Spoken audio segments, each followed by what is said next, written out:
বৈষম্যবিরোধী ছাত্র আন্দোলনে শিক্ষার্থী ও সাংবাদিকদের উপর হামলার অভিযোগে ৮৪ শিক্ষার্থীকে বিভিন্ন মেয়াদে বহিষ্কার করেছে চট্টগ্রাম বিশ্ববিদ্যালয় কর্তৃপক্ষ। বিষয়টি নিশ্চিত করে উপাচার্য অধ্যাপক ডক্টর কামাল উদ্দিন বলেন, জুলাই আগস্ট অভ্যুত্থানে শিক্ষার্থীদের উপর হামলার ঘটনায় ৭৩ জন ও সাংবাদিকদের উপর হামলার ঘটনায় ১১ জনের নামে অভিযোগ দেয় ভুক্তভোগীরা।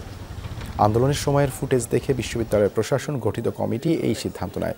বহিষ্কৃত শিক্ষার্থীরা আগামী ১৫ দিন নিজেদের নির্দোষ প্রমাণের সুযোগ পাবেন বলেও জানান তিনি। ছাত্র আন্দোলনে কেন্দ্রীয় সহ সমন্বয়ক খান তালাত মাহমুদ রাফি ও চবি সাংবাদিক সমিতির সদস্য শাহরিয়াজের উপর হামলার ঘটনায় লিখিত অভিযোগ দিয়েছিলেন তারা।